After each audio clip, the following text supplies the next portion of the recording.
ગુજરાત હોય કે પછી સૌરાષ્ટ્ર હોય કે પછી મધ્ય જે ત્રીજો મુદ્દો છે એ ત્રીજો મુદ્દો પ્રમાણે સવારે 6 વાગ્યાથી અત્યાર સુધીમાં અને છેલ્લા 24 કલાકમાં જે વરસાદ થઈ છે એ રાજ્યમાં સરેરાશ 38.18 મિલીમીટર્સ છે અને એમાં સૌથી વધારે આણંદ જિલ્લાના બોરસદ તાલુકામાં વરસાદ થઈ છે જેમાં 346 મિલીમીટર છે। પછી તિલકવાડા નર્મદામાં 205, વડોદરા 189, ભરૂચ 181 અને છોટાઉદેપુરમાં 151 છે। આ તમામ તાલુકા વાઇઝ જે અમારી પાસે ડેટા છે તમામ અત્યારે પત્રકના સ્વરૂપમાં અને પ્રેસ રિલીઝના સ્વરૂપમાં આપને આપવામાં આવશે। ડેમ્સની વાત કરીએ તો જો સરદાર સરોવર ડેમ છે એમાં જે પાણીની આવક થઈ છે એ ટોટલ 54.61% થઈ ગયેલ છે અને રાજ્યમાં એ સિવાય જુદા જુદા જે 206 ડેમ્સ આવે છે એ ડેમ્સમાં 46 ડેમ્સ એવા છે જે ઓવરફ્લો થઈ ગયા છે એટલે 100% વરસાદને કારણે એમાં પાણીની આવક થઈ છે। 70%ની ઉપર જે ડેમ છે એમાં 25 ડેમ્સ એવા છે જે એવા છે। હાઈ એલર્ટ ઉપર 51 ડેમ્સ છે અને વોર્નિંગ હેઠળ 12 ડેમો છે એટલે ડેમોમાં પણ ખૂબ સારી પાણીની આવક આવી છે। એ ડેમ્સની જે યાદી છે એ યાદી પણ આપને આપવામાં આવશે। અત્યારે જે રાજ્યની નદીઓની વિગત છે એ વિગતમાં ટોટલ ઓવરફ્લો જે રિવર્સ છે એની સંખ્યા 10 છે। એમાં જે નામ છે તમામ આપને આપવામાં આવશે આપને પણ એમાં ઓવરઓલ ફૂલઝર છે, રંગમતી છે, સસોઈ છે, રણજીત સાગર ડેમની પાસમાં જે માનસુનલ રિવર છે એ તમામ ઓવરફ્લો થઈ છે। એ જ પ્રમાણે ઓવરફ્લો જે તળાવ છે એની સંખ્યા 3 છે।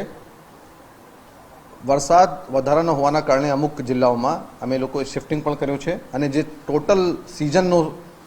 જે શિફ્ટિંગ છે એની સંખ્યા લોકોની સંખ્યા 4238 છે અને જો ટોટલ રેસ્ક્યુ થયા છે ટોટલ માન્સૂન સિઝનમાં એ 535 લોકોની નો રેસ્ક્યુ કરવામાં આવે છે। પણ જે છેલ્લા 24 કલાકમાં જે વરસાદ થઈ છે ટૂંકમાં આજ સવારથી અથવા કલ જે વરસાદ થઈ છે એના કારણે જે રેસ્ક્યુ કરવામાં આવ્યો છે એમાં ટોટલ રેસ્ક્યુ 215 લોકોનો છે અને ટોટલ શિફ્ટિંગ જે છે 826 લોકોની છે। એમાં મોટાભાગે નવસારી, દ્વારકા, સુરત, ભરૂચ જેવા જિલ્લા છે જેમાં રેસ્ક્યુ કરવામાં આવ્યું હોય અથવા શિફ્ટિંગ કરવામાં આવ્યું હોય એ લોકો તમામ શેલ્ટર હાઉસમાં અથવા પ્રાઇમરી સ્કૂલ્સમાં અથવા એવી જગ્યા ખાનગી અથવા એનજીઓની જગ્યામાં રાખવામાં આવ્યું છે જિલ્લા કલેક્ટર્સના જાણવા પ્રમાણે જ્યાં વરસાદ જે લોકો સુરક્ષિત રહે અને એના ખાના જમવાનું અને બાકી બીજી વ્યવસ્થા પણ કરવામાં આવી રહી છે। છેલ્લા 24 કલાકમાં જે ડેથની સંખ્યા છે એ 8 છે। એમાં કારણ જે છે લાઇટનિંગ અને તળાવમાં વહી જવાના કારણે પાણીના પ્રવાહમાં વહી જવાના કારણે મૃત્યુ થઈ છે। હ્યુમન લોસ ઓફ લાઈફ 8 છે। એમાં દ્વારકા, બનાસકાંઠા, કચ્છ અને રાજકોટ આ 4 જિલ્લાનો સમાવેશ થાય છે અને જો ટોટલ ડેથ સ્ટેટમાં થઈ છે છેલ્લા માન્સૂનમાં એની સંખ્યા 61 છે। એનિમલ્સની સંખ્યા 323 છે। એ સિવાય જે મિટિગેશન માટે અમે એનડીઆરએફ અને એસડીઆરએફની ટીમ્સ તૈનાત કરીએ છીએ। હાલ જિલ્લામાં 13 એનડીઆરએફની ટીમ્સ જુદા જુદા જિલ્લાઓમાં અથવા તાલુકાઓમાં અત્યારે છે। હાલ બરોડામાં પણ 2 અત્યારે મોકલવામાં આવી। એ જ રીતે એસડીઆરએફ જે છે 20 અત્યારે ડિપ્લોયડ છે અને 2 એનડીઆરએફ અમારી પાસે રિઝર્વમાં રાખવામાં પણ આવી છે। માછીમારો માટે માનનીય મુખ્યમંત્રીશ્રીના સ્પષ્ટ નિર્દેશ છે કે એમને ચેતવણી આપીએ કોઈ પણ દરિયામાં ના જાય અથવા માછીમારીની એક્ટિવિટીમાં પણ નહીં જાય। બોટ્સને પણ આપણે હાર્બર કરી દીધા છે। જે લોસ છે in terms of electricity supply જે પીજીવીસીએલ જે જીયુવિનલ તરફથી અમને આંકડો મળ્યો છે એમાં total affected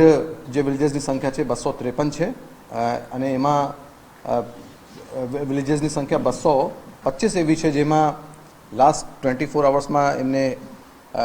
human resource deploy કર્યો છે અને તાત્કાલિક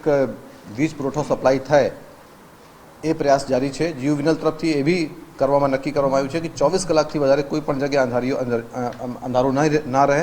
અને ઇલેક્ટ્રિસિટી સપ્લાય તાત્કાલિક થઈ શકે। રોડ ક્લોઝર રિપોર્ટ જે અમને આરએનબી ડિપાર્ટમેન્ટ તરફથી મળ્યો છે એ પ્રમાણે state highway 17,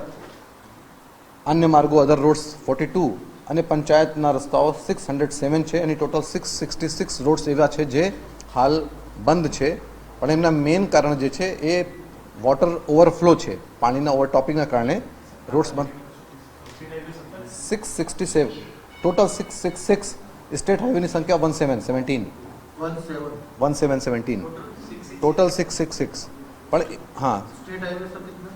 state highway 1717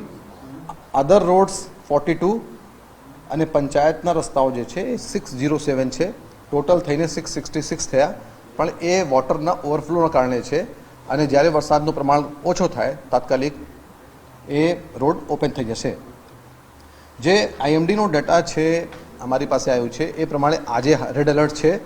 south Gujarat અને સેન્ટ્રલ ગુજરાતના અમુક જિલ્લાઓમાં આણંદથી શરૂ થઈને નીચે ડાંગ અને વલસાડ નવસારી સુધી તમામ જિલ્લાઓમાં રેડ એલર્ટ છે તમામ જિલ્લા કલેક્ટરો સાથે અમે લોકો સંપર્કમાં છીએ તમામ જિલ્લા કલેક્ટર્સને એ બી કીધું છે કે પ્રેસ કોન્ફરન્સ કરીને લોકલ કોઈ પેનિક ના થાય અને જે સાવચેતીના પગલાં છે પગલાં લોકો લે એના માટે પણ તમામ કલેક્ટર્સ જોડે અમે લોકોએ વાત કરી છે જે આવતીકાલ છે એ રેડ એલર્ટ ઘણા બધા જિલ્લાઓમાં ઓછા થઈ જશે જેમાં સૌરાષ્ટ્રમાં માત્ર 2 જિલ્લાઓ રહેશે અને સાઉથ ગુજરાતના માત્ર 4 કે 5 જિલ્લાઓ રહેશે એટલે આવતીકાલથી વરસાદ થોડી ઓછી થશે એવી આગાહી છે આ સાથે જે અમારું આઈએમડીનો ફોરકાસ્ટ છે એનો મેપ સાથે ડિટેલ્સ આપને મોકલીએ છીએ અને મીડિયાના માધ્યમથી એ જાહેર જનતાને અપીલ પણ કરવા માગું છું કે લોકો પેનિક ના થાય એ જે વરસાદ છે અત્યારે ડેમ્સમાં ફૂલ આવક થઈ રહી છે રોડમાં ઓવરફ્લો છે એટલે વાહનો લઈને પસાર નહીં કરે અને સાવધાની રાખીને કાળજી રાખીને 2-4 દિવસ માટે એ આગાહી પ્રમાણે કામગીરી કરે થેન્ક યુ નહીં હજી સુધી નથી અમારી પાસે રિઝર્વ છે 1-2 એટલે અત્યાર સુધીમાં નથી અને અમુક જિલ્લાઓમાં વરસાદ ઓછી થઈ ગઈ છે એટલે ત્યાંથી આપણે શિફ્ટ કરી શકશું એવી કન્ડિશન છે અત્યારે એરલિફ્ટ કરાવવા માટે 2 જગ્યા ગઈકાલે દ્વારકામાં એરફોર્સને રિક્વેસ્ટ કરીને એક ગામમાં 4-5 લોકો ફસાઈ ગયા હતા એટલે ત્યાં તાત્કાલિક કલેક્ટર શ્રી સાથે કોઓર્ડિનેશન કરીને એમને સફળતાપૂર્વક રેસ્ક્યુ કર્યો આજે સુરતમાં લોહાર ગામ છે માંગરોળ તાલુકામાં ત્યાં બી એર ચોપર જઈ રહ્યા છે અને ત્યાં લગભગ 8 થી 10 લોકો ફસાયા છે એ લોકો પણ ત્યાંથી નીકળી જશે એટલે ટૂંકમાં દરેક સ્ટેપ્સ માનનીય મુખ્યમંત્રી શ્રી